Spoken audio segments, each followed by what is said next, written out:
गुरुजी जीवन में अकर्तापन कैसे आता है? जीवन में सब परमात्मा ही करता है। आपके श्वास भी वही चलाता है, आपके भीतर भोजन भी वही हज़म करता है। जितने आपके अराउंड वायु है, वही आपके फेफड़ों में जाती है।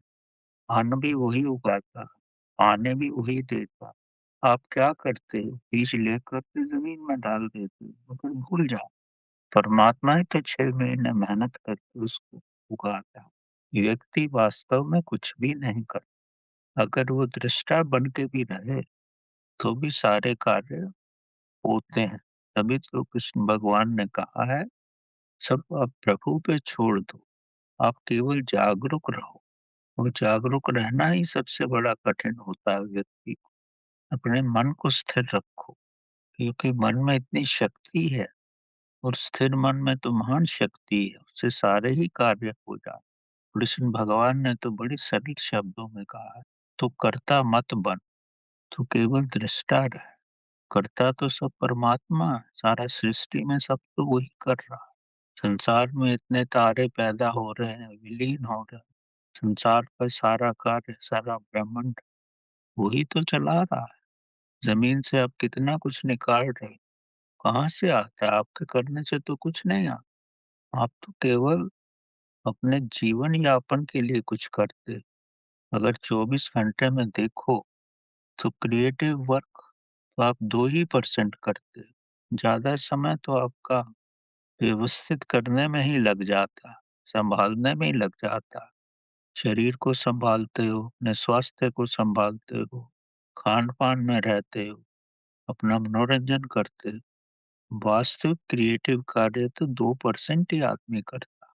अगर आप 100 साल जीते हो, तो 2 ही साल कार्य करते हो, 2 या मैक्सिमम 3 साल। एक जर्मन फिलॉसफर ने एक पुस्तक लिखी है, स्मॉल इज़ ब्यूटीफुल।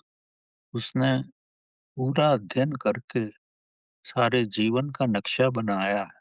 तो उसने ये बताया उसमें इंसान कुछ नहीं करता है, जो वास्तव में भी कुछ करना चाहता है जी-जान से, वो भी 100 साल अगर जीता है, तो 3 ही साल कार्य करता है। आधा समय तो व्यक्ति का सोने में ही निकल जाता है, फिर बचपन के 20-25 साल निकल जाते हैं और बाकी भी आप क्या करते?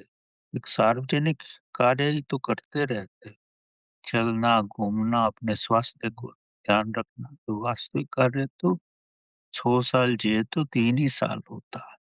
वो भी जो करते हो, वो कितना सिद्ध कार्य होता है, या स्वाभाविक होता है, या प्रभु मिलन का होता है। तो वास्तविक कार्य जिससे व्यक्ति की प्रगति हो, वो तो नाम मात्र ही। इसीलिए व्यक्ति को बार-बार जन्म लेना पड़ता है।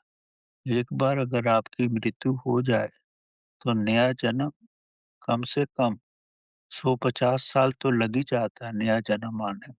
वो फिर वैसा ही सब शुरू होता है। इसलिए कई जन्मों कितने ही बार हम पैदा हुए और मरे और वही कार्य कर रहे हैं। हम इस संसार की कक्षा में अभी तक पास नहीं हो पाए। अगर पास होते, तब हम ऊपर की श्रेणी में चले जाते।